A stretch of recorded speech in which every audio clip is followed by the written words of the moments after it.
पहला प्रश्न, आपने बहुत बार कहा है कि तर्क और विवाद से कभी भी संवाद संभव नहीं होता, लेकिन शंकर ने अपने विश्व विजय की घोषणा की तथा विवाद और शास्त्रार्थ में सैकड़ों मनीषियों को पराजित किया। हारने पर उन्हें शंकर का शिष्यत्व स्वीकार करना पड़ता था। कृपया समझाएं कि शंकर का यह कैसा शास्त्रार्थ था। तर्क और विवाद, तर्क और खंडन से न तो कभी कोई संवाद हुआ है न हो सकता है। संवाद का अर्थ है दो हृदयों की बातचीत। विवाद से अर्थ है दो बुद्धियों का टकराव। संवाद से अर्थ है दो व्यक्तियों का मिलन। विवाद से अर्थ है दो व्यक्तियों का संघर्ष। संवाद में कोई हारता नहीं, दोनों जीत जाते हैं। विवाद में कोई जीतता नहीं, दोनों हार जाते। लेकिन मजबूरी थी और शंकर को विवाद करना पड़ा, क्योंकि विवाद के पूर्व संवाद का कोई उपाय ही न था। शंकर ने सत्य को समझाने के लिए विवाद नहीं किया, लेकिन लोग अपनी बुद्धियों में, अपने अहंकारों में, अपने पांडित्य में इस भांति भरे थे कि जब तक उनका पांडित्य तोड़ा ना जाए, उनकी बुद्धि पराजित न हो, वे धूल धूसरित होकर गिरे ना, तब तक वे हृदय की बात सुनने को राजी भी न थे। तो शंकर ने विवाद से उन्हें सत्य नहीं समझाया, विवाद से केवल उनके अहंकार को झुकाया। और जो झुकने को राजी हो जाए उससे फिर संवाद हो सकता है। शंकर का शास्त्रार्थ तो केवल निषेधात्मक था। वो तो एक लगे कांटे को दूसरे कांटे से निकालना था। तर्क से भरे हुए मन है, वे केवल तर्क की भाषा ही समझते हैं। पांडित्य से भरा हुआ मन केवल पांडित्य की भाषा समझता है। प्रेम की भाषा उसे सुनाई भी नहीं पड़ती। सुनाई भी पड़े तो उसमें कोई अर्थ नहीं मालूम होता, और मौन की भाषा का तो कोई सवाल ही नहीं। शंकर जब पैदा हुए तब इस देश का पांडित्य अपने शिखर पर था। उसी पांडित्य ने इस देश को बर्बाद भी किया। ये देश खोपड़ी में अटक गया और हृदय तक जाने के इसके द्वार बंद हो गए। गर्दनें काटनी जरूरी थी, अन्यथा हृदय तक आने का कोई उपाय न था। और बीमारी इतनी भयंकर हो गई थी कि औषधि काम नहीं कर सकती थी। शल्य चिकित्सा जरूरी थी, ऑपरेशन जरूरी था। काटे बिना कोई उपाय न था। मलहम पट्टी से इलाज होने वाला न था। बीमारी काफी दूर आगे निकल जा चुकी थी। तो शंकर को विवाद करना पड़ा। वो मजबूरी थी। शंकर विवादी नहीं है। शंकर और विवादी हों ये संभव ही नहीं है। शंकर का रस तर्क में नहीं है, अन्यथा वो भज गोविंदम जैसा गीत ना गाएं। उनके प्राण तो भजन गाने को बने थे। शंकर को ठीक अवसर मिलता तो वो नाचते।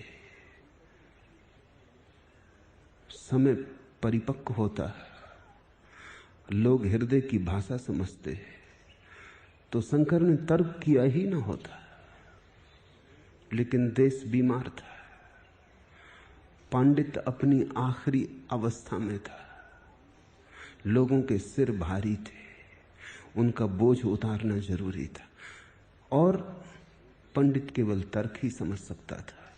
तर्क से पराजित हो तर्क से हारे तो शायद राजी हो हृदय की भाषा सुनने को। झुकाया शंकर ने लोगों को। और ध्यान रखना, जिसने सत्य को जाना हो वो तर्क का भी उपयोग कर सकता है हितकर दिशा में। जिसने सत्य को न जाना हो उसके हाथ में तो तर्क का उपयोग खतरनाक है। जिसने सत्य को न जाना हो उसके लिए तर्क ही सब कुछ हो जाता है, साध्य। जिसने सत्य को जाना हो वो तर्क को भी सत्य की सेवा में संलग्न कर देता है। जिसने सत्य को जाना हो वो तर्क को अनुचर बना लेता है। सत्य तर्क पर भी सवारी कर सकता है। साधारणतः तर्क छोटे बच्चों के हाथ में पड़ गई तलवार है। उससे वे दूसरों को भी नुकसान पहुंचाते हैं और अंततः अपने को भी नुकसान पहुंचाएंगे। लेकिन ज्ञानी के हाथ में तर्क, समझदार के हाथ में तलवार है। उससे किसी को नुकसान न पहुंचेगा। हाँ, दुर्घटना के क्षणों में किसी की रक्षा हो सकती है। शंकर ने तर्क का सम्यक उपयोग किया। जहर भी औषधि बन जाता है समझदार के हाथ में। जहर जहर नहीं है, अगर समझदारी हो तो उसका भी उपयोग हो सकता है। और शंकर ने बहुमूल्य उपयोग किया। देश में एक कोने से लेकर दूसरे कोने तक वे घूमे और जहां जहां उन्हें लगा कि कोई रुग्ण चित्त बुद्धि में अटक गया है और हृदय की भाषा विस्मृत हो गई है, जहां जहां उन्हें लगा कोई प्रतिभा शब्दों में उलझ गई है और शून्य के फूल तक पहुंचने का द्वार बंद हो गया है, जहां जहां उन्हें लगा कि कोई शास्त्र में दब गया है और छटपटा रहा है, वहीं वहीं उन्होंने विवाद किया, तर्क का उपयोग किया, शास्त्रार्थ किया। ये सिर्फ भूमिका है। जैसे ही कोई शास्त्रार्थ में हारा, वैसे ही शंकर ने उसे शिष्यत्व में नियोजित किया।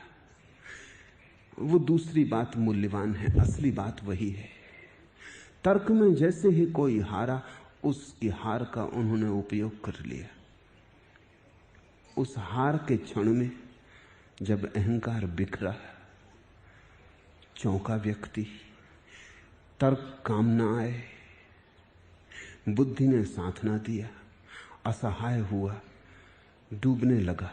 नाव ने, शंकर ने दूसरी नाव सामने कर दी कि तर्क की नाव डूबती है, डूबने दो, मेरे पास और भी नाव है, हृदय की नाव, प्रेम की, भक्ति की। ऐसे ही क्षणों में उन्होंने गाया होगा, भज गोविंदम, भज गोविंदम, भज गोविंदम मूढ़ मते। ये मूढ़ पंडितों से ही कहा है उन्होंने। अगर तुम ठीक से समझो तो शास्त्रार्थ किया ताकि तुम्हारी मूढ़ता काटी जा सके।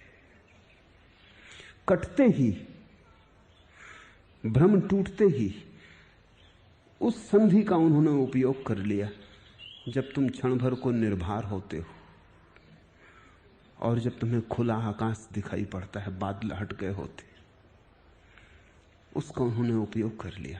शंकर ने विवाद से सत्य को नहीं समझाया, विवाद से केवल बादल छाटे, हटाए, ताकि सत्य का सूरज दिखाई पड़ सके। सत्य को तो सिद्ध करने की कोई जरूरत ही नहीं, सत्य तो स्वयं सिद्ध है। और ध्यान रखना, जिसे सिद्ध करना पड़े तर्क से, उसे तर्क से ही असिद्ध भी किया जा सकता है। तर्क का कोई बल थोड़ी है, तर्क तो खेल है। ऐसी कोई भी चीज नहीं जो तर्क से सिद्ध की गई हो और तर्क से ही तोड़ी ना जा सके। तर्क तो वकील है, तर्क तो वैश्या है, उसका किसी से कुछ लगाव नहीं, वो तो दोनों तरफ हो सकता है। कोई भी तर्क ले लें, वो अपने विपरीत भी उतना ही बलशाली है। तलवार को कोई प्रयोजन थोड़ी होता है किसके हाथ में है। किसी के हाथ में हो, जिसके हाथ में हो वहीं से काटती। तुम्हारी तलवार भी दुश्मन के हाथ में पड़ के तुम्हारी गर्दन को काट सकती। तुम ये न कह सकोगे कि मेरी तलवार और मुझे ही काटती। तलवार किसी की नहीं है, तर्क भी किसी का नहीं है। इसलिए तर्क पर जिन्होंने भरोसा किया, एक न एक दिन वो पाएंगे कि कागज की नाव में सवार थे। एक न एक दिन वो पाएंगे कि जिस तर्क के सहारे खड़े थे उसी तर्क ने गिराया। तुम अगर मानते हो ईश्वर को तो तुम कहते हो कोई बनाने वाला होना चाहिए संसार का। ये तुम्हारा तर्क है कि बिना बनाए संसार कैसे बनेगा। नास्तिक पूछता है परमात्मा को किसने बनाया। तर्क उसका भी वही है। तुम कहते हो बिना बने संसार कैसे बनेगा, इसलिए परमात्मा होना चाहिए। वो कहता है फिर परमात्मा को किसने बनाया, क्योंकि बिना बनाए परमात्मा भी कैसे हो सकता है। वही पूछ रहा है, कुछ भेद नहीं है तुम्हारे उसके तर्क में। तुम आस्तिक मालूम पड़ते हो, वो नास्तिक मालूम पड़ता है। मेरे देखे दोनों समान है, क्योंकि दोनों का भरोसा एक ही तर्क पर है, और वो तर्क ये है कि कोई चीज बिना बनाए कैसे हो सकती। नास्तिक से तुम नाराज हो जाते, तुम कहते हो चुप रहो, परमात्मा को किसी ने भी नहीं बनाया। नास्तिक यही कहता है जब परमात्मा को किसी के बिना बनाए बनने की सुविधा है तो संसार को बिना बनाए बनने की सुविधा क्यों नहीं। तर्क वही है। नास्तिक आस्तिक में इसलिए कोई भी जीत नहीं पाता। जीतोगे कैसे? तुम दोनों के तर्क समान हैं। तर्क से कभी कुछ सिद्ध नहीं होता। जो है वो अतर्क है, जो है वो सिद्ध ही है, वो सेल्फ एविडेंट है, स्वयं सिद्ध है। लेकिन अगर तुम तर्क लेकर शंकर के पास जाओगे तो शंकर तुम्हारा तर्क काटने को तैयार है। शंकर जैसे तर्कनिष्ठ लोग कम ही हुए।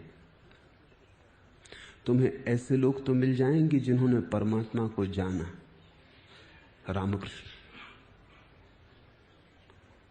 लेकिन तुम्हें ऐसे लोग बहुत मुश्किल से मिलेंगे जिन्होंने परमात्मा को जाना और जो नास्तिक के तर्कों को भी तोड़ सकते हो। रामकृष्ण नास्तिक का तर्क नहीं तोड़ सकते। तर्क के जगत में उनकी कोई गति नहीं। वे सीधे शुद्ध भाव के व्यक्ति। विवेकानंद तोड़ सकते हैं, लेकिन विवेकानंद का सत्य का कोई अनुभव नहीं। शंकर ऐसे हैं जैसे रामकृष्ण और विवेकानंद एक साथ, एक ही व्यक्तित्व में। उन्होंने जाना है जैसा रामकृष्ण ने जाना, और जो उन्होंने जाना है उसके पक्ष में वे सारे तर्क संयोजित कर सकते हैं जो विवेकानंद कर सकते हैं बिना जाने। शंकर जैसे व्यक्ति अनूठे हैं। पर ध्यान रखना, शंकर को समझने में भूल हो गई है। जिन पंडितों को तोड़ने में शंकर ने जीवन श्रम किया, उन्हीं पंडितों ने शंकर को भी पंडित समझ लिया है। वो पंडित यही कहे चले जाते हैं कि शंकर ने दिग्विजय की। शंकर सुनते होंगे तो हंसते होंगे। तर्क की जीत भी कोई जीत है।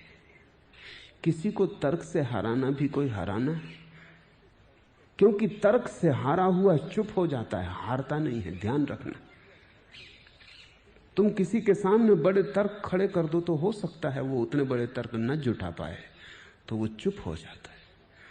लेकिन वो भीतर भीतर कहता है ठहरो, खोजेंगे कोई उपाय। तर्क से हराना ऐसे ही है जैसे किसी की छाती पर तलवार रख दो और वो झुक जाए, लेकिन भीतर तो अड़ा ही रहेगा, प्रतीक्षा करेगा उचित अनुकूल समय की, जब तुम्हारी छाती पे तलवार रख दे। तलवार से हारा हुआ कहीं हारता है? सिर्फ प्रेम से हारा हुआ हारता है, क्योंकि जब तक भीतर न झुक जाए हृदय, तब तक सब झुकना व्यर्थ है। तो शंकर ने तर्क से तो केवल तर्क ही काटा। जो तर्क से जी रहे थे उनको तर्क से पराजित किया। लेकिन उस पराजय के क्षण में शंकर ने बता दिया कि तुम्हारे तर्क भी व्यर्थ हैं, मेरे भी व्यर्थ हैं। तुम्हें कांटा लगा था इसलिए मैंने कांटे से कांटा निकाल दिया। मेरा कांटा तुमसे ज्यादा मूल्यवान नहीं है, और भूल के भी मेरे कांटे को अपने घाव में मत रख लेना, अन्यथा यह भी उतनी ही पीड़ा देगा जितनी तुम्हारा कांटा दे रहा था। कांटा भी कोई मेरा तुम्हारा होता है, दोनों को फेंक दो। यही था उनका शिष्यत्व। बुद्धि से हट जाओ, भाव के निकट आओ। सत्य को खोजना है विचार करके नहीं, सत्य को खोजना है भावना से, सत्य को खोजना है तर्क शास्त्र सिद्धांत से नहीं। सत्य को खोजना है हृदय को खोलकर। हृदय का फूल जब खिलता है तो सत्य का सूर्य उस पर चमकता है। खिले हुए हृदय के फूल पर सत्य की किरणें नाचती हैं। शिष्यत्व का यही अर्थ था। लेकिन जो और तरह से न समझ सकते थे, शंकर ने उन्हें उनकी ही भाषा में समझाया। शंकर अनूठे व्यक्ति हैं, और अनूठे व्यक्तियों के संबंध में नासमझी बहुत आसान है, क्योंकि वे तुम्हारी समझ की सामान्य कोटियों के पार पड़ते। लोगों को लगा कि ये भी तार्किक है, महातार्किक है, लेकिन महातार्किक कहेगा भज गोविंदम, कि नाचो गाओ परमात्मा का गीत गाओ। तार्किक कहेगा, महातार्किक कहेगा, संभव नहीं है। ये तो बड़ी ही गहन हृदय से उठी हुई वाणी है। ये तो कोई परमात्मा का प्रेमी कह सकता है, तार्किक नहीं। इसे स्मरण रखो। आपने बहुत बार कहा कि तर्क और विवाद से कभी संवाद संभव नहीं होता, कभी संभव नहीं होता।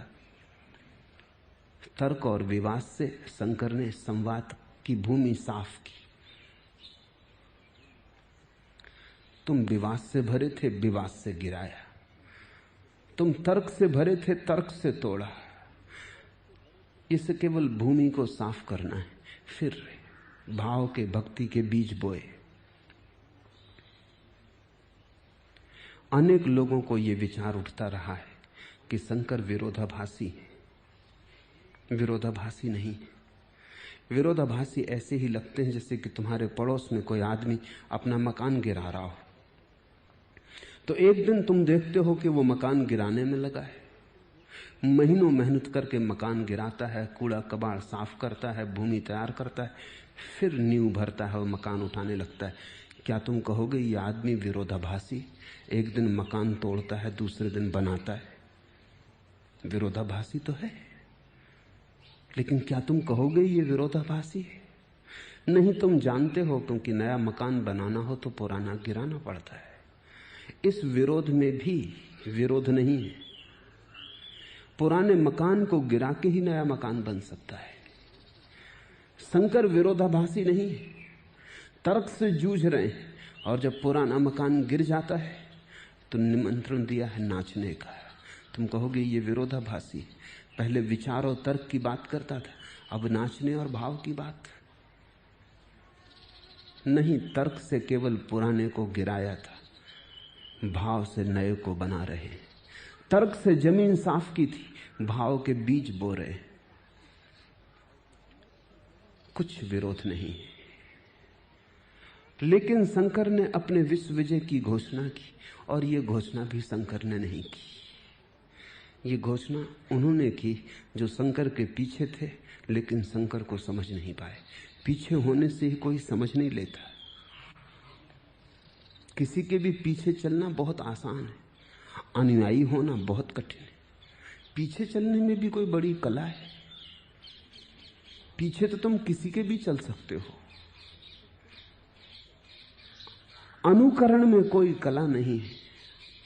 अनुगमन आसान है, लेकिन वस्तुतः किसी को समझ लेना और उस समझ के अनुरूप अपने जीवन को विकसित करना बहुत कठिन है। तो जो शंकर के पीछे चले उन्होंने घोषणा की है शंकर के विश्व विजय की, वो अब भी कर रहे हैं। शंकराचार्य पुरी के अब भी कर रहे हैं, करपात्री अब भी कर रहे हैं। वो अब भी कहे जाते हैं कि शंकर ने सारी दुनिया को हरा दिया। पुरी के शंकराचार्य अब भी कहे चले जाते हैं कि वो जगत गुरु हैं। शंकर की वो घोषणा नहीं है, क्योंकि शंकर तो भली भांति जानते हैं कि तर्क से न कभी कोई जीतता है और न कभी कोई हारता है। तर्क से केवल इतना ही सिद्ध होता है कि दूसरे का तर्क तुमसे कमजोर था, तुम थोड़े ज्यादा कुशल हो, लेकिन दूसरा कल ज्यादा कुशल होकर आ सकता है। तर्क की जीत कोई जीत नहीं। शंकर भली भांति जानते कि तर्क की जीत कोई जीत नहीं है, जीत का धोखा है। और शंकर की चेष्टा भी नहीं है कि वो तर्क से किसी को जीत लें। उनकी चेष्टा तो बड़ी अनूठी, लेकिन वो अनूठी चेष्टा जो पीछे चल रहे हैं उन्हें दिखाई नहीं पड़ेगी। उन्हें तो इतनी दिखाई पड़ता है कि देखो एक आदमी को और हराया। वो जो पीछे चल रहे हैं वो तो अहंकार की भाषा समझते हैं। वो ये नहीं देख रहे कि शंकर ने एक आदमी को हराया नहीं, एक आदमी को और जिताया, एक आदमी को हृदय के मार्ग पर लगाया। एक आदमी तर्क में डूबा डूबा हार रहा था, उसे उबारा और उसे जीत का मार्ग दिया। अब जीतेगा यह आदमी। इसलिए तो जिन्होंने, जैसे कुमारिल भट्ट ने, जो शंकर से हारे और शिष्य हो गए। कुमारिल भट्ट दुख और पीड़ा में शिष्य नहीं हुए। कुमारिल भट्ट अगर हार के शिष्य होते तो भीतर दंश रह जाता। कुमारिल भट्ट को अगर पराजय प्रतीत होती तो वो पराजय का बदला लेने की कोई चेष्टा करते नहीं। कुमारिल उतने ही तर्कनिष्ठ थे जैसे शंकर। शंकर से विवाद में कुमारिल को एक बात स्पष्ट दिखाई पड़ गई, तर्क व्यर्थ है। शंकर नहीं जीते, कुमारिल नहीं हारे, तर्क हारा, भाव जीता। इसे थोड़ा समझने की कोशिश करनी जरूरी है। शंकर से विवाद करते करते, कुशल खिलाड़ी के साथ खेलते खेलते कुमारिल को साफ दिख गया कि जिन चीजों पे मैंने बहुत भरोसा कर लिया था वो हवा के झोंके में गिर जाती। इसका यह अर्थ नहीं कि उन्होंने शंकर का तर्क स्वीकार कर लिया। शंकर की कुशलता यही है कि विवाद में उन्होंने दिखा दिया कि तुम्हारे तर्क भी व्यर्थ है, मेरे तर्क भी व्यर्थ है। तर्क गिर गया। न कुमारिल हारे न शंकर जीते, तर्क हारा। और चूंकि वो हार शंकर के माध्यम से आई तर्क की, कुमारिल झुके और शंकर के चरणों में गिर पड़े। और ये बड़ा माधुर्य से भरे हुए विवाद थे, बड़े प्रेम से भरे हुए विवाद थे। कहीं कोई लेस मात्र भी कटुता न थी। कोई दुश्मन की तरह नहीं लड़ रहे थे। जैसे दो व्यक्ति शतरंज खेलते, वैसे तर्क की पूरी सेना खड़ी की थी। दांव पर लगा दिया था जो भी बुद्धि में था, लेकिन शंकर हर एक चीज को काटते चले गए। उन्होंने काट काट के जो अपना तर्क था वो विरोधी के मन में नहीं रखा, वो केवल काटते चले गए। खाली जगह छूट गई। उस खाली जगह में शिष्यत्व उभरा। विरोधी ने देखा कि सामने जो खड़ा है वो कोई सिद्धांत लेकर नहीं आया है, सत्य लेकर आया है। विरोधी ने देखा कि मेरे सब तर्क तोड़ दिए, लेकिन कोई दूसरा तर्क उनकी जगह स्थापित करने को नहीं दिया है। रिक्त स्थान छूट गया, अंतराल है, खाली है, शून्य है। ये अवस्था ध्यान की बन गई। इस ध्यान के क्षण में वो झुका। ध्यान रखना, वो कोई शंकर के प्रति झुक रहा है ये भी तुम मत समझना। वो शंकर में जो सत्य प्रकट हुआ उसके प्रति झुक रहा है। शंकर तो सिर्फ एक प्रतिमा है, एक प्रतीक है। वो जो सत्य सामने आया है उसके प्रति झुक रहा है, और झुक रहा है क्योंकि जगाया। झुक रहा है इसलिए नहीं कि हराया, झुक रहा है क्योंकि जगाया। लेकिन जो पीछे खड़े उन्होंने देखा कि हार गया, झुक गया। उन पीछे चलने वालों ने घोषणा की कि शंकर की दिग्विजय हो गई, सारे संसार को हरा दिया। इन नासमझों के कारण शंकर की प्रतिमा भ्रष्ट हो गई। शंकर का वो जो आविर्भाव था, जो अनूठा भाव था, वो खो गया। एक साधारण परंपरा, एक सड़ी संकीर्ण गलेहारा बन गया। वो जो विराट पथ था खुले आकाश का, वो खुलापन न रहा। इसलिए तुम पाओगे कि अगर शंकर को मानने वाला सन्यासी तर्कनिष्ठ है तो वो कभी भज गोविंदम इस तरह की बातों में नहीं पड़ेगा।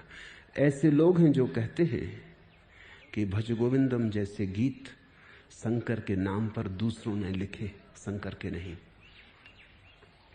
क्योंकि शंकर और ऐसे गीत लिखेंगे। मीरा लिखे समझ में आता है, चैतन्य कहें समझ में आता है, शंकर तर्क की ऐसी प्रखर धारा, वो ऐसे भक्ति के गीत गाए, संभव नहीं। वो कहते हैं ये सब दूसरों के द्वारा मिश्रित कर दिए गए। शंकर की प्रतिष्ठा और नाम का लाभ उठाया है, वो इन गीतों को अलग काट देते। वो तो केवल उन्हीं तर्कों पर भरोसा करते जिनका कोई भी मूल्य नहीं है। शंकर ने तर्क दिए कि पुराना भवन गिरे और फिर गीत बोए कि नया भवन उठे। उनकी प्रक्रिया को तुम विरोधाभासी मत मान लेना, अन्यथा तुम शंकर को समझ ही ना पाओगे। शंकर ने अपने विश्व विजय की घोषणा कभी नहीं की। जानने वाले महत्वाकांक्षी नहीं होते, जानने वाले अहंकारी नहीं होते। ये विजय की घोषणाएं बड़ी बचकानी, ये छोटे छोटे बच्चों की बातें। यहां कौन जीतने को है, कौन हारने को है? शंकर को दिखाई पड़ता है एक ही परमात्मा है, अनेकता भ्रम है, एकता सत्य। कौन जीतेगा, कौन हारेगा? हारेगा तो भी परमात्मा हारेगा, जीतेगा तो भी परमात्मा जीतेगा। जब वही जीत रहा है और वही हार रहा है तो विश्व विजय की घोषणा कौन करेगा? नहीं, शंकर ऐसी भूल नहीं कर सकते, और की हो तो शंकर दो कौड़ी के, फिर कोई मूल्य नहीं रह जाता। शंकर ने जगाया है, हराया नहीं।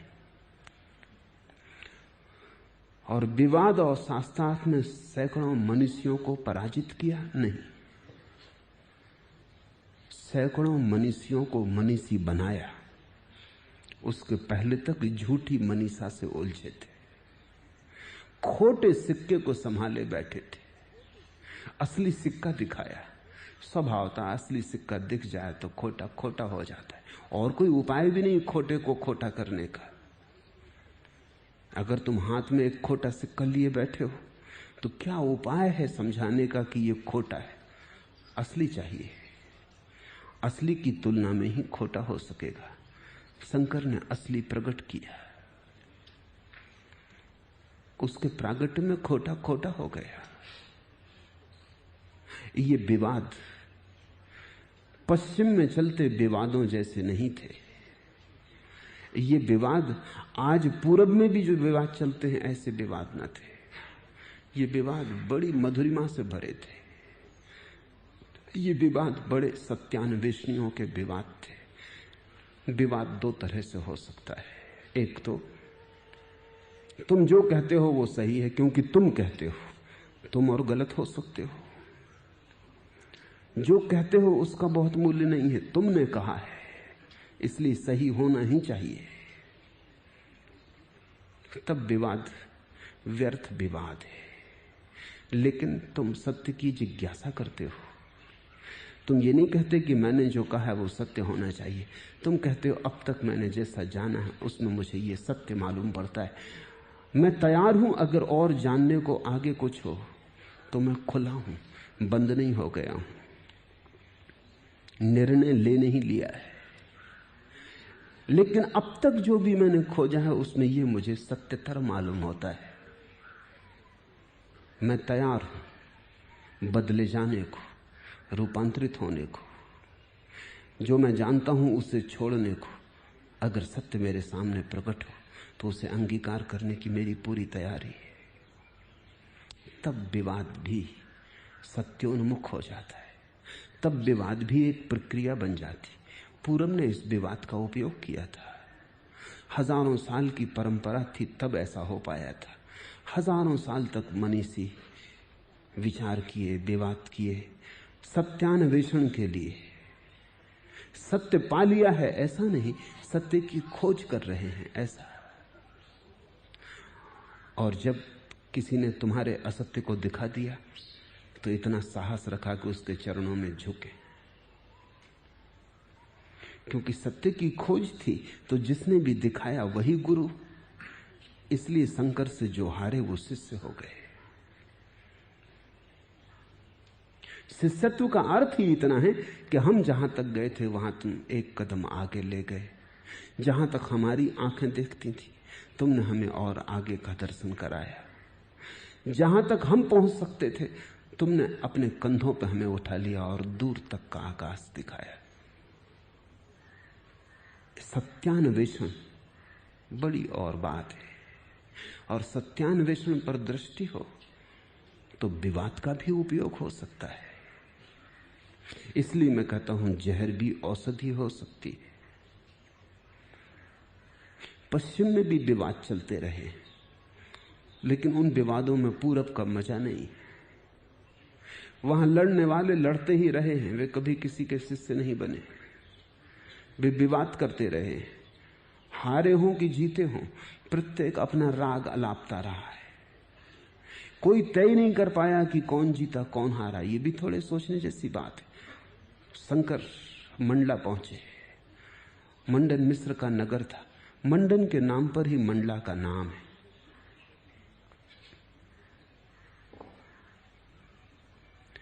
गांव में प्रवेश पर उन्होंने कुएं पर पानी भरती स्त्रियों से पूछा कि मंडन मिस्र का घर कहां है। वो हंसने लगी। उन्होंने कहा यह भी कोई पूछने की बात है, तुम पहचान ही लोगे, उस घर की हवा बता देगी। उस घर के सामने टंगे तोते भी उपनिषद के वचन बोलते हैं। उस घर के पास की हवा पुरातन है, प्राचीन है, पावन है। ये कोई पूछने की बात है। स्त्रियां हंसने लगी। उन्होंने कहा अजनबी तुम जाओ, वो घर तुम्हें अपने आप बुला लेगा। उस घर को कोई पूछता है? शंकर उस द्वार पर पहुंचे। बात सच थी। पक्षी द्वार पर बैठे गीत गा रहे थे जिनमें उपनिषद और वेदों के वचन थे। शंकर भीतर गए और उन्होंने निमंत्रण दिया। मंडन ख्यातिलब्ध व्यक्ति थे, शंकर से उम्र में बड़े थे, शंकर से ज्यादा उनका यश था, शंकर से ज्यादा उनके शिष्य थे। शंकर ने निमंत्रण दिया कि मैं विवाद के लिए आया हूं, सत्यान्वेषण के लिए आपसे जूझना चाहता हूं। स्वागत हुआ, घर में ठहराए गए।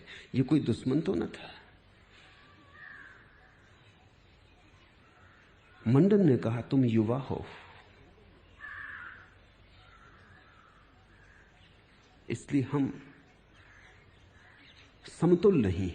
मेरा अनुभव बहुत है, तुम अभी जवान हो।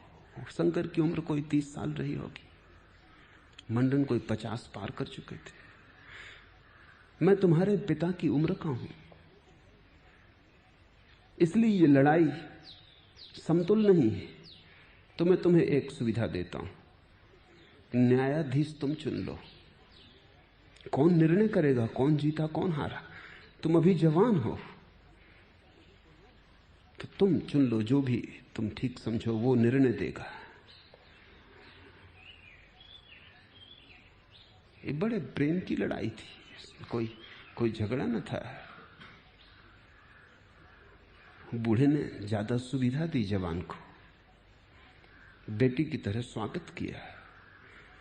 शंकर ने बहुत खोजा, लेकिन कोई जो मंडन की प्रतिष्ठा का हो उसी को न्यायाधीश बनाया जा सकता है। मंडन की पत्नी के सिवा कोई समझ में ना आया। तो कहा कि आपकी पत्नी, भारती उसका नाम था, वो वही निर्णय करे। ये कोई झगड़ा था? इसको तुम झगड़े की भाषा में समझ सकते हो, क्योंकि पत्नी अगर निर्णय करेगी तो पति की तरफ झुक सकती। ये डर बिल्कुल स्वाभाविक होना चाहिए अगर विवाद दुश्मनी का हो, लेकिन विवाद बड़े प्रेम का था, सत्यान्वेषण का था। पत्नी निर्णायक बनी और विवाद के बाद पत्नी ने निर्णय दिया कि मंडन हार गए, शंकर जीत गए। लेकिन पत्नी ने कहा रुको, यह हार अभी अधूरी, क्योंकि मैं अर्धांग। तुमने अभी आधे मंडन को जीता, अब तो मुझे मुझसे विवाद करना पड़ेगा। ये बात बड़ी मजाक की थी, लेकिन बड़ी मधुर थी। बात तो ठीक थी, शंकर भी इंकार न कर सके, क्योंकि पत्नी अर्धांग है तो अभी आधे मंडन हारे। अब ये झंझट हो गई। पत्नी ने निर्णय तो दे दिया कि मंडन हार गए। जिस पत्नी ने यह निर्णय दिया होगा वो भी अनूठी रही होगी, क्योंकि पति को हराना इतना आसान। लेकिन उसने कहा कि एक बात रह गई अधूरी, तुम्हें मुझे भी हराना पड़ेगा। शंकर ने स्वीकार किया विवाद को, और भारती ने जो सवाल पूछे शंकर मुश्किल में पड़ गए, क्योंकि उसने कोई ब्रह्म ज्ञान की बात न पूछी। वो तो समझ गई, इस विवाद को देख लिया था कि मंडन हार गए। ये युवा दिखाई युवा पड़ता है, ये सनातन पुरातन मालूम होता है, ये तो सनातन पुरुष है। ब्रह्म की बात करनी फिजूल है, उसमें तो मंडन को हारते उसने देख ही लिया था। और मंडन निश्चित ही भारती से ज्यादा जानते थे। भारती इसलिए तो उनके प्रेम में पड़ी थी, उनकी पत्नी बनी थी, उनके चरणों की सेवा की थी। उनको हारते देख के तो साफ ही हो गया था। उसने प्रश्न पूछे काम वासना के संबंध में। शंकर युवा है, 30 साल उनकी उम्र है, अविवाहित है, मुश्किल में डाल दिया। शंकर ने कहा 6 महीने की सुविधा चाहिए, क्योंकि मैं तो अविवाहित हूं, ब्रह्मचारी हूं, प्रेम जाना नहीं, काम जाना नहीं। तो अभी जो भी उत्तर दूंगा वो अनुभव से आए हुए न होंगे, और अनुभव से जो उत्तर ना आए वो भी कहीं सार्थक हो सकता है। शास्त्र मैंने पढ़े। शंकर ने कहा कि जैसे मंडन ने शास्त्रों से पढ़ के ब्रह्म के संबंध में बातें की और हारे, ऐसा ही अगर मैं काम वासना के संबंध में बातें करूंगा वो शास्त्रों की होंगी, और पक्का है कि मैं हारूंगा, तू जीत जाएगी। तू जानती, हमने केवल सुना है, हमारा ज्ञान शास्त्रीय है, तेरा अनुभव का है। 6 महीने का वक्त चाहिए ताकि मैं भी अनुभव लेकर लौट आऊं। ये विवाद बड़े प्रेमपूर्ण थे। भारती ने कहा ये बिल्कुल उचित है, तुम 6 महीने की छुट्टी पर हो, तुम जाओ और अनुभव करके लौट आओ। कहानी बड़ी अजीब है। शंकर बड़ी दुविधा में पड़ गए। ब्रह्मचर्य का व्रत लिया है, गुरु को वचन दिया है, अब जाके विवाह करें या कोई स्त्री खोजें तो सारा जीवन का ढांचा बदल जाए। तो कथा कहती है कि शंकर ने शरीर को छोड़ा और एक मृतक की देह में प्रविष्ट हुए। एक राजा मर रहा था, उसके प्राण निकले और शंकर प्रविष्ट हुए।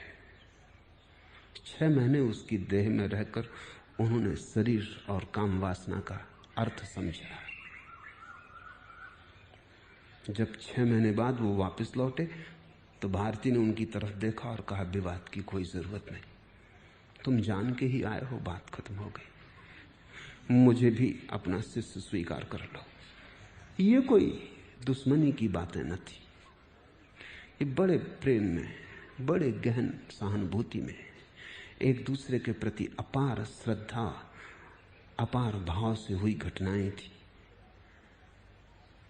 मंडन और भारती शंकर के शिष्य हो गए। शंकर ने किसी मनीषी को पराजित किया ऐसा नहीं, मनुष्यों को मनीषा दी। वो जो हारे हुए बैठे थे उन्हें जगाया और चेताया। जिनके घर में अंधेरा था उनके घरों में रोशनी की। इसलिए जो उनके चरणों में झुका वो हार के नहीं झुका, हारने की पीड़ा वहां न थी। अहोभाव से झुका, धन्यवाद से झुका, गहन अनुकंपा के भाव से झुका।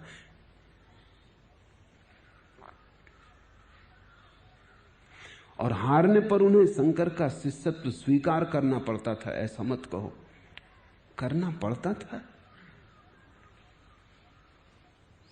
हम अहंकार की भाषा से बच नहीं पाते। अगर शंकर इंकार भी करते शंकर, तो भी वे शिष्यत्व स्वीकार करते। करना पड़ता था, किया, अहोभाव से किया, नाचते हुए किया। वो झुकना कोई हार का झुकना न था, वो झुकना तो बड़ी समझ में हुआ था। वो समर्पण था, पराजय न थी। उस झुकने में वे आनंदित हुए थे। उस झुकने में पहली बार वे प्रतिष्ठित हुए थे। उस झुकने में उन्होंने पहली बार जाना जीवन का अर्थ, परमात्मा की पहली झलक पाई। उन चरणों में उन्हें परमात्मा के चरण मिले। नहीं झुकना पड़ा, इस तरह की व्यवस्था के शब्दोपयोग मत करो। वे झुके अहोभाव से, परम आनंद से, गहन कृतज्ञता से।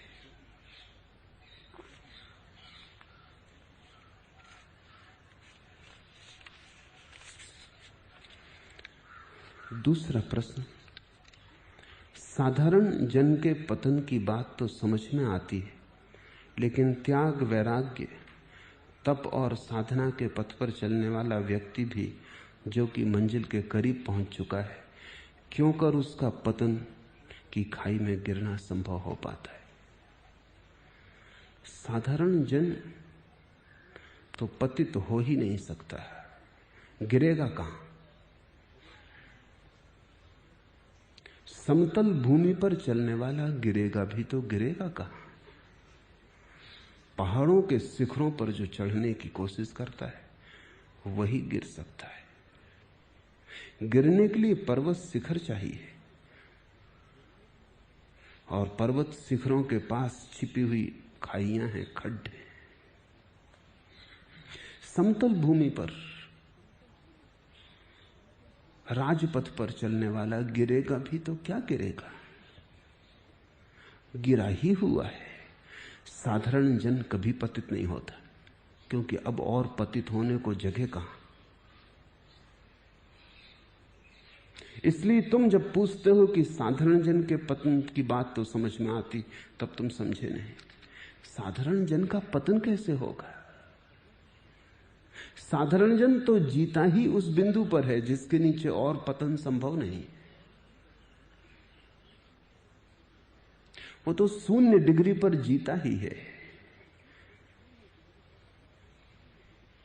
वो तो आखिरी जगह जीता ही है।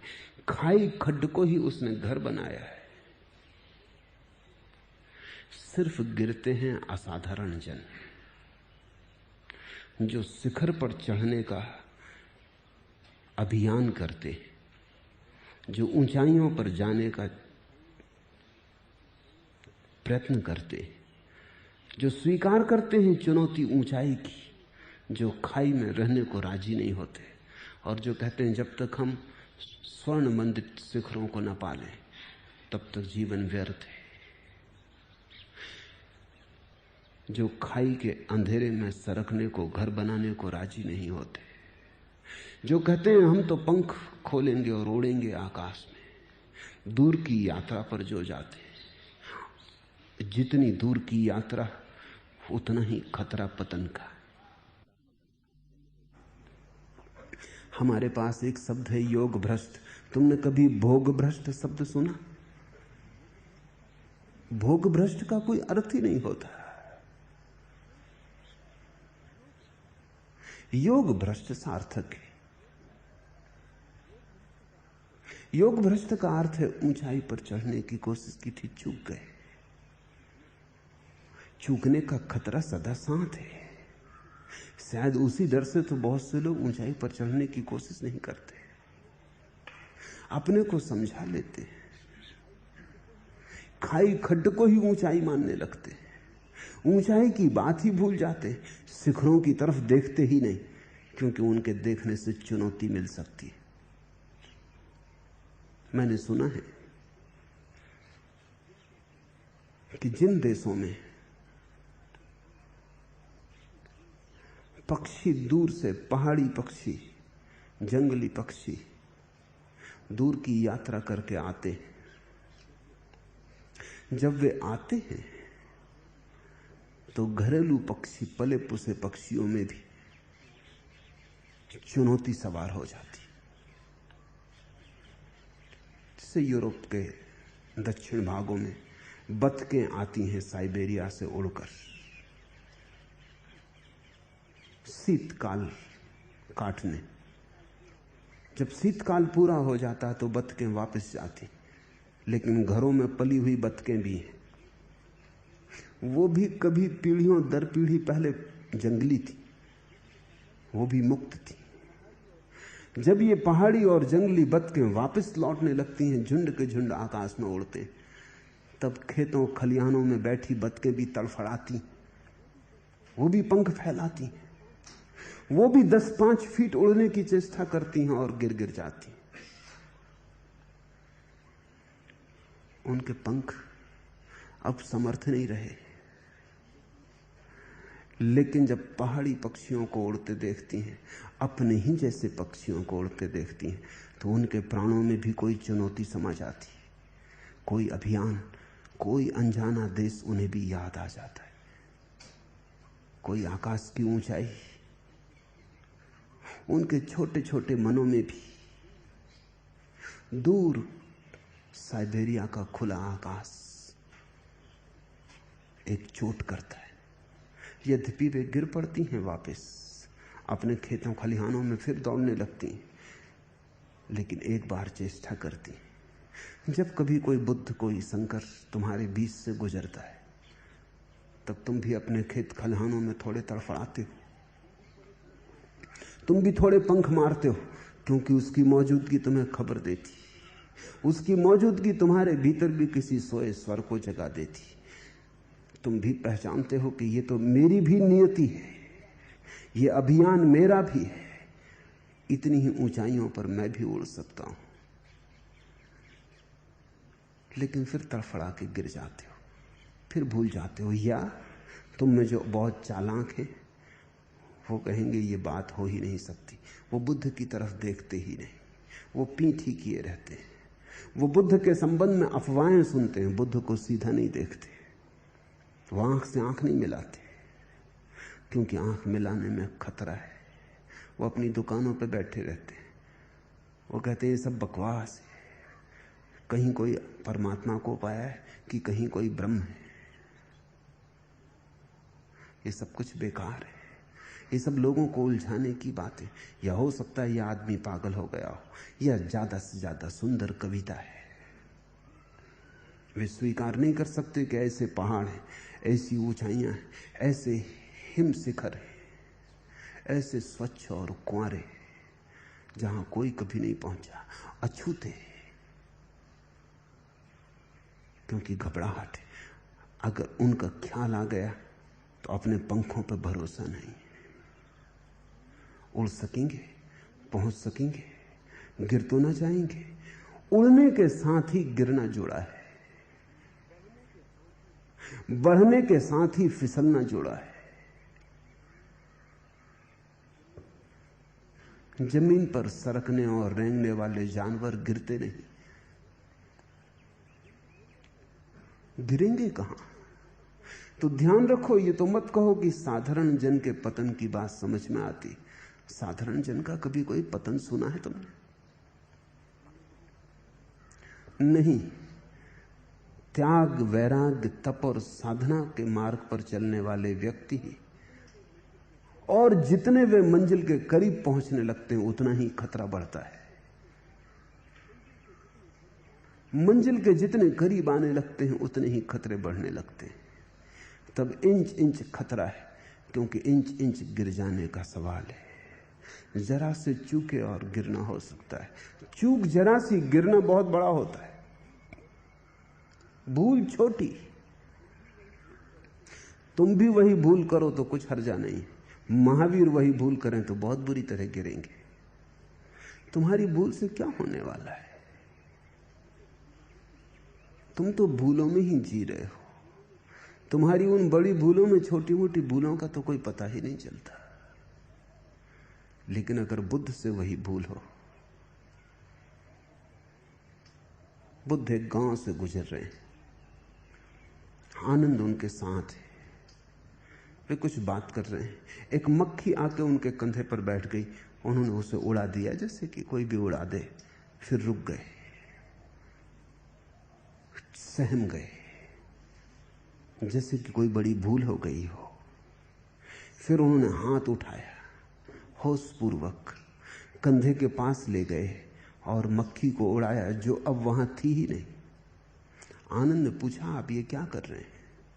बुद्ध ने कहा, मैंने बेहोशी में उड़ा दी। होशपूर्वक उड़ाना चाहिए। मक्खी भी होशपूर्वक उड़ानी चाहिए, क्योंकि अगर मक्खी उड़ाने में बेहोशी हो सकती तो किसी और चीज में भी हो सकती। इतनी छोटी सी बात कि मक्खी उड़ाने में बेहोशी की बात करते रहे और मक्खी उड़ा दी। अब इसमें भूल भी क्या हो गई थी? न तो मक्खी मर गई, न कोई हिंसा हो गई, न कुछ हुआ। इसमें क्या चिंता की बात है? लेकिन चिंता की बात बुद्ध को है। इतनी सी कालख भी उनकी शुभ्र चादर पर बहुत कालख हो जाएगी। तुम्हारी काली चादर पर कुछ भी पता ना चलेगा। इसलिए तो लोग ऐसे कपड़े खरीदते हैं जो गंदे हो जाएं तो पता ना चले। सफेद कपड़े पर तो कालख तत्क्षण दिखाई पड़ती। बुद्ध की सफेद चादर पर तो जरा सी भी कालख दिखाई पड़ जाएगी। मक्खी भी होशपूर्वक उड़ानी है। बुद्ध रात सोते तो एक ही करवट सोते। आनंद ने पूछा कि कई बार देखता हूं रात में उठ के आप जिस करवट सोते हैं उसी करवट सोए रहते, हाथ जहां रखते हैं पैर पर वहीं रखे रहते, हिलते भी नहीं। क्या रात भर संभल के सोते? कम से कम सोए तो विश्राम से। बुद्ध ने कहा, जिसे जागना हो फिर सोना कहां? होशपूर्वक ही सोना है, जागते हुए ही सोना है। भीतर कोई जागता ही रहे, क्योंकि भीतर अगर जागरण खोया सपने शुरू हो जाते, और अगर भीतर सपने चलें तो दिन में विचार चलेंगे। रात में अगर जागना ना रहा तो दिन में भी जागना असंभव है, क्योंकि जागना तो स्वाभाविक हो जाना चाहिए। रात हो कि दिन, सोना हो कि जागना, लेकिन जागना जारी रहे, उसकी अंतर्धारा बन जाए। तो रात भी होशपूर्वक सोते हैं, हाथ जहां रखा है वहीं रखे रहते हैं। नींद में भी बेहोशी को पकड़ने नहीं देते। अगर नींद में भी बेहोशी पकड़ जाए तो बुद्ध इसको गिरना समझेंगे। जितना तुम करीब आओगे मंजिल के, उतना ही खतरा बढ़ता जाता है। गौरी शंकर के करीब जितना पहुंचोगे उतना ही खतरा बढ़ता जाता। ऊंचाई बढ़ गई और शिखर छोटा होने लगा, संकीर्ण होने लगा। ठीक गौरी शंकर पर तो एक ही आदमी खड़ा हो पाता है, इतनी ही जगह। अभी जो जापानी महिलाओं का दल गौरी शंकर पर गया, उसके बाद चीन ने दावा किया कि हमारा भी एक दल वहां पहुंचा। 2 दिन पहले, और दल में 7 यात्री थे, 7 गौरीशंकर पर पहुंचे।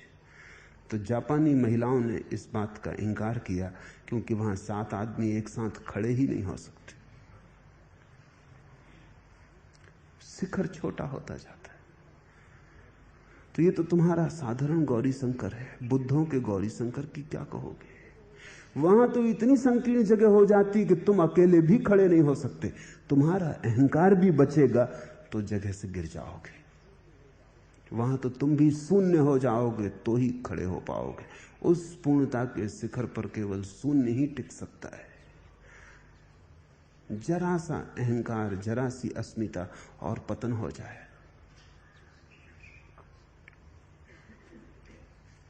इसे स्मरण रखो, जितना बढ़ते हो उतना गिरने का खतरा लेते हो। लेकिन ये चुनौती स्वीकार करने जैसी है।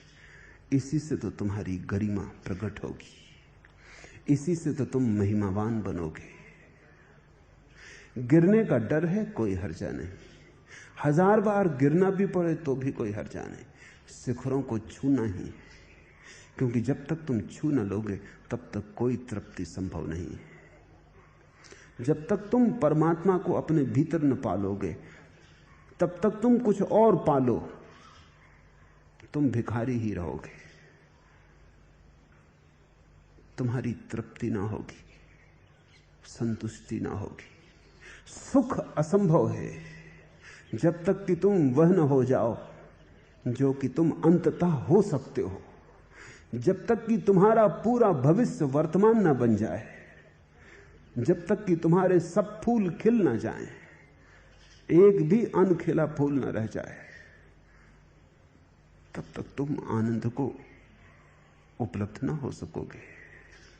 इसलिए आनंद के लिए हमारा एक शब्द है प्रफुल्लता।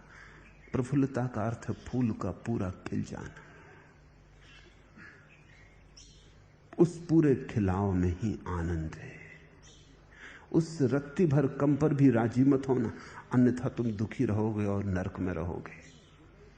साधारण जन गिरने से बच जाता है, लेकिन जीता अंधेरे में, पीड़ा में, दुख में। गिरने का खतरा मोल लो। दुख में सड़ने की बजाय सुख की एक झलक भी बहुमूल्य है। जमीन पर सरकने की बजाय आकाश में एक बार का उड़ना भी पर्याप्त तृप्तिदायी है। तुम्हें एक बार भी तुम आकाश में उड़ लो तो अपने पंखों पर भरोसा आ जाए। निश्चित ही बहुत बार गिरना होगा, बहुत बार उठना होगा, लेकिन हर गिरना एक शिक्षण है और हर उठना नया बल है। जितनी बार तुम गिरोगे उतनी ही गिरने की संभावना कम होती जाएगी, क्योंकि तुम उठने में कुशल होते जाओगे। लंबी यात्रा है और परमात्मा मंजिल है। छोटे से राजी मत हो जाना, जल्दी संतुष्ट मत हो जाना। राह के किनारे बैठ के आंख बंद मत कर लेना और सोचने मत लगना कि मंजिल आ गई। बहुतों ने यही किया है, क्योंकि यात्रा कष्टपूर्ण है। सुविधापूर्ण है राह के किनारे बैठ जाना, चलने में तपश्चर्या है, श्रम है, खून पसीना बनेगा, अपने को दांव पर लगाना पड़ेगा। जीवन एक जुआ है, उसमें जो बड़े जुआरी हैं वही परमात्मा तक पहुंच पाते।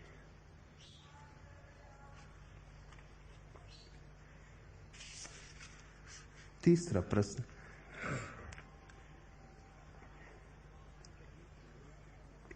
तथाकथित सन्यासी धर्म के नाम पर दुकानदारी करते हैं और आपने अपने सन्यासियों को अपनी अपनी दुकानें चालू रखने को कहा है। यह विरोधाभास जैसा है, कृपया इसे स्पष्ट करें। जरा भी विरोधाभास नहीं है। तथाकथित सन्यासी धर्म के नाम पर दुकानदारी करते हैं क्योंकि उनको उनकी दुकान से तोड़ लिया गया है और अभी वे पके न थे। अभी दुकान करने का मन था और मंदिर में बिठा दिए गए, वो मंदिर को दुकान में बदल देते। इसलिए मैं अपने सन्यासियों को उनकी दुकान से नहीं तोड़ता। मैं कहता हूं अगर मंदिर को दुकान में बदलना हो तो बेहतर है दुकान को मंदिर में बदल लेना। मैं उन्हें दुकान से नहीं तोड़ता, क्योंकि तोड़े गए सन्यासियों को मैं देख रहा हूं कि उन्होंने मंदिर को दुकान बना लिया है। जब तक तुम्हारे भीतर से दुकान का रस ही ना चला जाए, दुकान से तोड़ना व्यर्थ है। और रस ही चला गया हो तो तोड़ने की जरूरत क्या है? तुम दुकान पे बैठे बैठे ही मंदिर बना लोगे। ध्यान रहे, अगर मंदिर दुकान में बदल सकता है तो दुकान मंदिर में क्यों नहीं बदल सकती है? दोनों प्रक्रियाएं एक जैसी हैं। मैं दूसरी पर जोर दे रहा हूं कि अगर बदलनी ही हो तो दुकान को मंदिर में बदलना, और अगर अभी दुकान में रस हो तो हर्जा कुछ भी नहीं है, जारी रखना। कम से कम मंदिर तो भ्रष्ट होने से बचेगा। मैं चाहता हूं तुम परिपक्व हो जाओ। तुम जहां हो वहीं परिपक्वता आ जाए, और परिपक्वता मूल चीज है, बाकी तो सब ठीक है। और जीवन में बड़े सवाल हैं। सबसे बड़ा सवाल यही है कि तुम जहां से भी कच्चे हटा लिए जाओगे, तुम वहां से हट तो जाओगे शारीरिक दृष्टि से, मानसिक दृष्टि से कैसे हटोगे? और मन में जो तुम रस ले जाओगे वो रस तुम्हारे साथ रहेगा, और तुम जहां भी रहोगे वो रस अपने संसार को फिर खड़ा कर लेगा। बीज तुम्हारी वासना में है, तुम्हारी परिस्थिति में नहीं, तुम्हारी मनस्थिति में। संन्यास आंतरिक क्रांति है। वो इस बात की उद्घोषणा है कि मैं भीतर अपने को अब बदलूंगा। और मैं मानता हूं कि जितनी सुविधा बाजार में है बदलने की, उतनी हिमालय पर नहीं। क्योंकि बाजार में प्रतिपल मौके जहां चुनौती है, और बाजार में प्रतिपल अवसर है जहां गिरने की सुविधा है, और बाजार में प्रतिपल संघर्ष है जहां तुम ज्यादा देर अपने को धोखा नहीं दे सकते। बाजार दर्पण है। हर आदमी जिससे तुम मिलते हो तुम्हारे भीतर तुम्हारे किसी मन के कोने को रोशन कर देता है। इसे थोड़ा समझो। बहुत सी बातें तुम्हें अपने संबंध में कभी पता ही ना चलेंगी अगर तुम लोगों से ना मिलो। समझो कि गाली देने वाला तुम्हें कभी मिले ही ना, तो तुम्हें अपने भीतर के क्रोध का पता ना चलेगा। कैसे पता चलेगा? गाली देने वाला तुम्हें कभी मिले ही ना, अपमान करने वाला कभी मिले ही ना, तो तुम यही समझोगे कि तुम अक्रोधी हो। गाली देने वाला मिले तब तुम्हारे भीतर के क्रोध का तुम्हें पहली दफे संस्पर्श होगा। तो गाली देने वाले ने तुम्हारे आत्मदर्शन में सहायता दी, उसने तुम्हारे एक पहलू को रोशन किया। तुम्हारा एक अंधेरा हिस्सा दबा पड़ा था, उसे जगाया। उसने तुम्हें बताया कि तुम्हारे भीतर क्रोध है। उसने तुम्हें स्वयं को समझने के लिए सुविधा दी। जंगल में भाग गए सन्यासी की सुविधाएं खो जाती। न कोई गाली देता, न कोई सम्मान करता, न कोई धन का प्रलोभन देता, कोई कुछ मौका नहीं देता। वो अकेला पड़ा रह जाता है। आत्मदर्शन कठिन हो जाता है। संसार में आत्मदर्शन का उपाय नहीं तो परमात्मा ने जंगल ही जंगल बनाए होते और एक एक आदमी को एक एक जंगल दिया होता। परमात्मा तुमसे थोड़ा ज्यादा समझदार है, इतना तो मानोगे। परमात्मा की सुनो, महात्माओं से बचो। महात्मा कोशिश कर रहे हैं परमात्मा से भी ज्यादा समझदार होने की। वो ज्यादा चालाकी दिखला रहे हैं। वो कहते हैं हम जंगल में चले जाएंगे, वहीं साधना करेंगे। साधना संसार में है, जंगल में तो साधना का सवाल ही नहीं है। जंगल में तो तुम सड़ोगे, साधना क्या करोगे? साधना यहां है जहां प्रतिपल कांटे, और कांटों के बीच दिन तुम चलना सीख लो, और कांटों के बीच तो चलो और कांटे चुभे ना, बस उसी दिन तुम समझ लेना अब तुम योग्य हुए जंगल जाने के। अब जाना हो तो चले जाओ, फिर मैं तुम्हें रोकता नहीं, लेकिन फिर तुम खुद ही कहोगे अब जंगल जाने की जरूरत भी क्या है, यहीं भीड़ में जंगल हो गया है। अगर तुम्हारे भीतर प्रौढ़ता आ जाए, प्रज्ञा का जन्म हो, और कैसे होगा जन्म? संघर्षण से होता है। प्रतिपल जीवन की चुनौतियों को स्वीकार करने से होता है, हारने गिरने उठने से होता है। 1000 बार गाली दी जाएगी तुम क्रोधित होगे, एक बार तो ऐसा क्षण पाओगे जब गाली दी जाएगी और तुम क्रोधित न होगे। 1000 बार के अनुभव से तुम्हें समझ में आ जाएगा अपने को जलाना व्यर्थ है। क्रोध कोई दूसरा, गाली कोई दूसरा दे रहा है, दंड अपने को देना व्यर्थ है। एक दिन तो ऐसा आएगा कि कोई दूसरा गाली देगा और तुम्हारे भीतर क्रोध ना होगा, उसी दिन तुम्हारे भीतर एक कांटा फूल बन गया, आदमी तुम दूसरे हो गए। उस दिन तुम्हें जो शांति मिलेगी कोई जंगल नहीं दे सकता। जंगल की शांति मुर्दा है। अगर यहां गालियों के बीच तुम शांत हो गए तो तुम्हारी शांति में एक जीवंतता होगी। जंगल की शांति मरघट जैसी है, सन्नाटा है क्योंकि वहां कोई है ही नहीं, वो नकारात्मक है। संसार में अगर तुम शांत हो जाओ तो विधायक है। जंगल की शांति मरने जैसी है, संसार की शांति बड़ी जीवंत है। और मैं तुमसे कहता हूं परमात्मा को पाना हो तो तुम भागना मत। भगोड़ों से परमात्मा का कभी कोई संबंध नहीं जुड़ता। कायरों से संबंध जुड़ भी कैसे सकता है?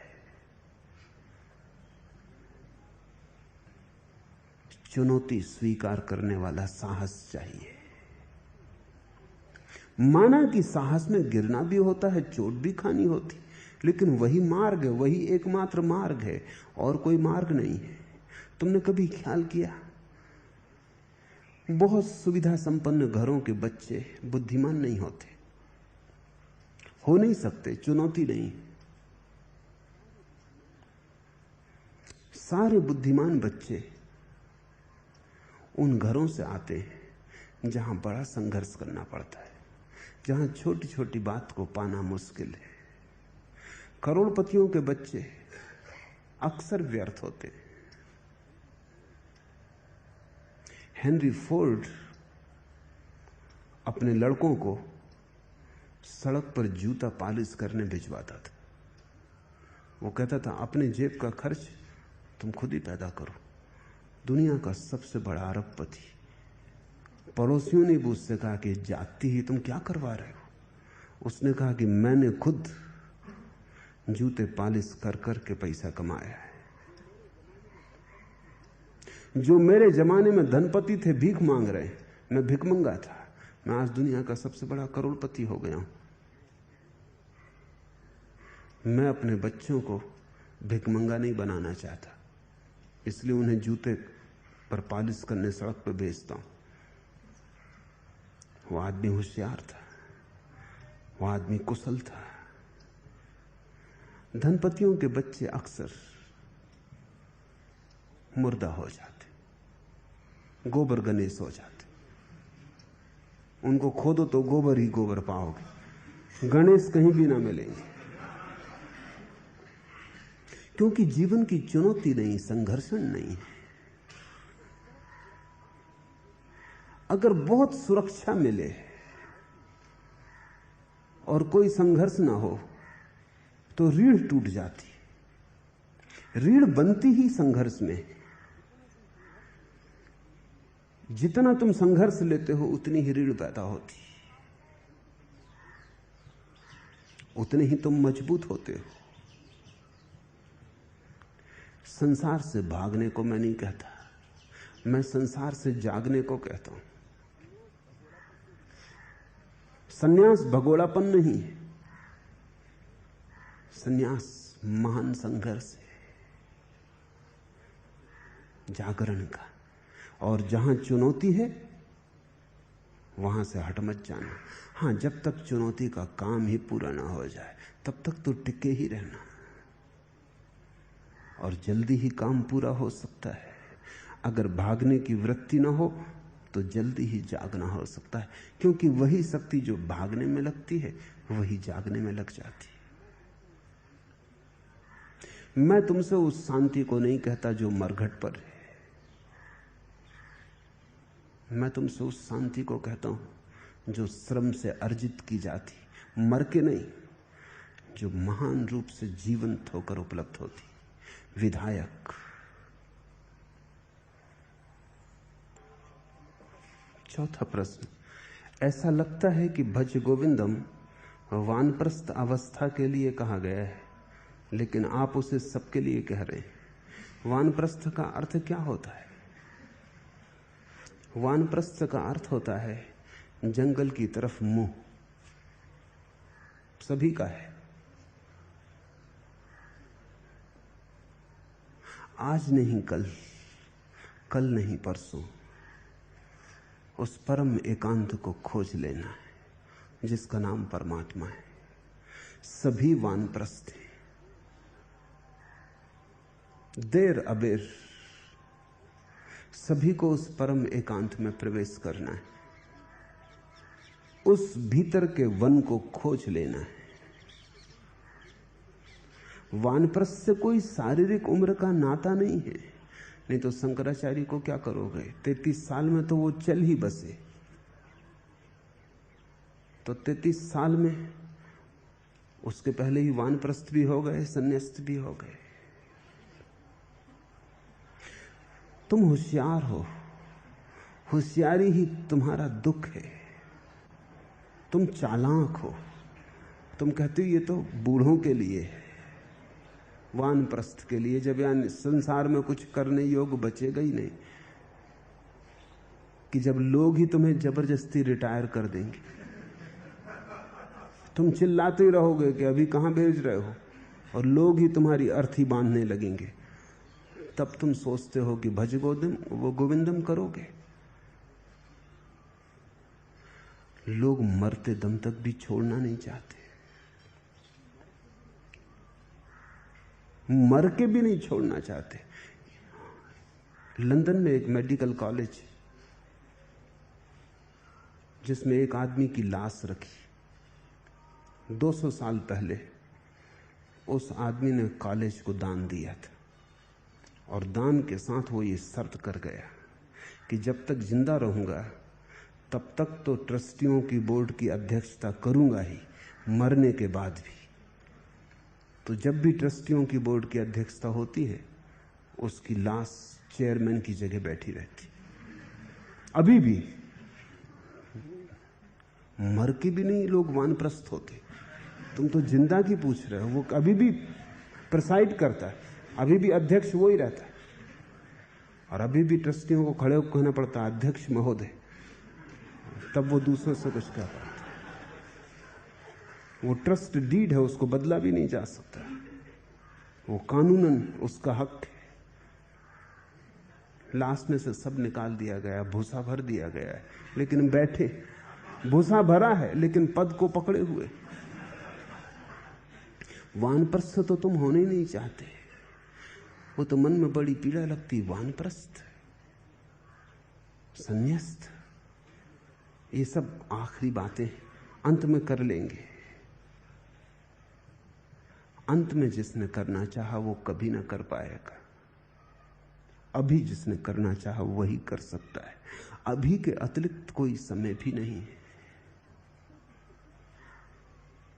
और छोटी छोटी बातें बाधा डाल देती। कल ही एक मित्र ने आके कहा, सन्यास लेके गए थे, पत्नी गेरुआ वस्त्र नहीं पहनने देती,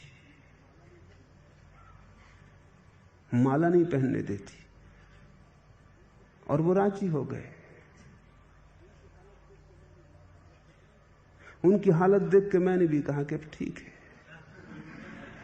अब जब पत्नी से हार गए तब और किससे जीतने की तुम सोचते हो?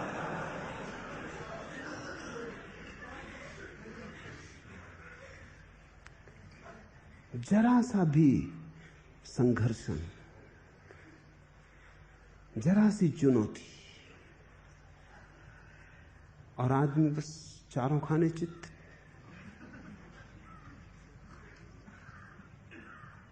मैं तुमसे कह रहा हूं कि अभी समय है, और केवल अभी समय है। समय किसी और ढंग में आता ही नहीं। अगर तुम इस क्षण का उपयोग कर सको और तुम्हारी चेतना वन की तरफ उन्मुख हो सके, वन तो प्रतीक है, एकांत की तरफ उन्मुख हो सके, परमात्मा की तरफ उन्मुख हो सके, तो सन्यास का फल लगेगा। वानप्रस्थ तैयारी है सन्यास्त होने की। संसार की तरफ पीठ हो जाए, संसार में धीरे धीरे रस खो जाए, सुखों की दुख संसार का बराबर मालूम होने लगे, जीतो की हारो कोई फर्क ना रह जाए, तुम वानप्रस्थ हो गए। इसका शारीरिक उम्र से कोई भी संबंध नहीं है, इसका तुम्हारी मानसिक प्रौढ़ता से संबंध है। ये मानसिक उम्र की बात है।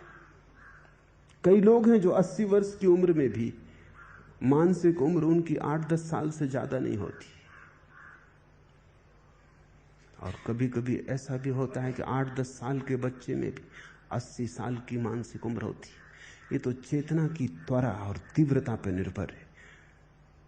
शंकराचार्य ने 10 वर्ष की उम्र में जो वचन बोले, वो लोग 100 वर्ष की उम्र में नहीं बोल पाते। शंकराचार्य ने 10 वर्ष की उम्र में उपनिषदों की जो परिभाषा की, वो 100 वर्ष का आदमी भी नहीं कर पाता। ये तो त्वरा की बात है, तीव्रता की बात है, सघनता की बात है। अपने प्राण को पूरा जगाओ और अपनी पूरी शक्ति को उंडेल दो, तो तुम पाओगे इसी क्षण वानप्रस्थ हो गया, इसी क्षण संन्यास्त हो गया। लेकिन अगर तुम भागते रहे और बचते रहे और टालते रहे और स्थगित करते रहे कि कल देख लेंगे, आज सिनेमा देख लें, कल मंदिर हो आएंगे, अगर स्थगित ही करना हो तो सिनेमा को कर दो, बुढ़ापे में देख लेना, सिनेमा ही है, बुढ़ापे में देख लेना। लेकिन परमात्मा को तुम बुढ़ापे के लिए स्थगित कर रहे हो। जवानी तुम संसार को देते हो, बुढ़ापा परमात्मा को। तुम्हारे देने से पता चलता है कि मूल्य किसका है। जवानी तुम व्यर्थ को देते हो और बुढ़ापा परमात्मा को।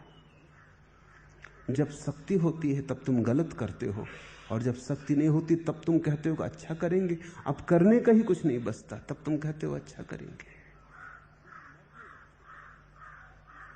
जब मरने लगते हो तब तुम कहते हो समर्पण,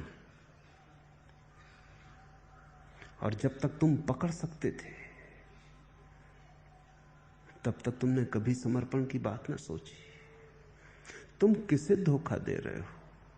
इसलिए तो शंकर कहते हैं आंख के अंधे, तुम किसे धोखा दे रहे हो?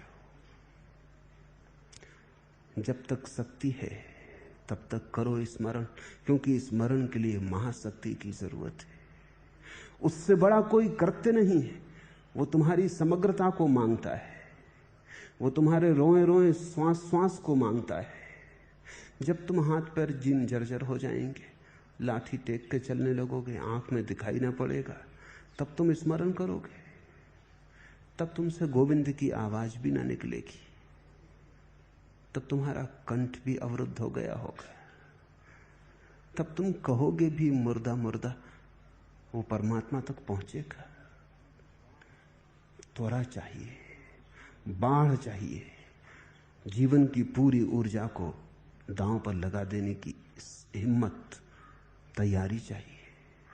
वो आज ही हो सकता है। जिस दिन तुम्हें समझ आ जाए उसी दिन वानप्रस्थ।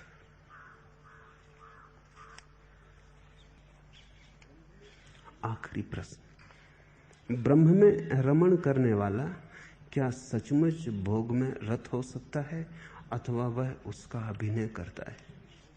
ब्रह्म में रमण करने वाला ही केवल भोग में रत होता है, वही केवल भोगता है परमानंद को, वही भोगता है। बाकी सिर्फ धोखे में ही कि भोग रहे हैं, बाकी तो खोटे सिक्के ढो रहे हैं, भोग के नाम पर दुख भोग रहे हैं। तुम्हारे भोग को अगर सार संक्षिप्त में कहा जाए तो दुख, वही तुमने भोगा है। और क्या भोगा है? कहते तुम हो कि हम सुख भोग रहे हैं, भोगते तुम दुख हो। ब्रह्म ज्ञानी ही केवल भोगता है। तेन तक तेन भुंजी था, जिन्होंने त्यागा उन्होंने ही भोगा। वो परमात्मा को भोगता है। तुम क्षुद्र को भोग रहे हो और क्षुद्र को भोग के महा दुख पा रहे हो। रामकृष्ण के पास एक दिन एक आदमी आया और उनके चरणों में उसने बहुत से रुपए रखे।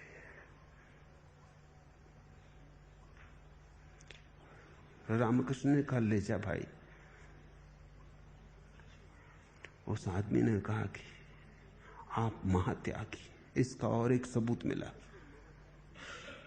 रामकृष्ण कहने लगे, महात्यागी तू है, हम नहीं, क्योंकि हम तो परमात्मा को भोग रहे हैं, तू छोड़ रहा है, तू धन बटोर रहा है, हम परमात्मा बटोर रहे हैं। त्यागी कौन है और भोगी कौन है?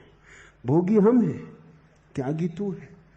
कंकड़ पत्थर जो बीन रहा है और हीरों को छोड़ रहा है, उसको भोगी कहोगे या त्यागी?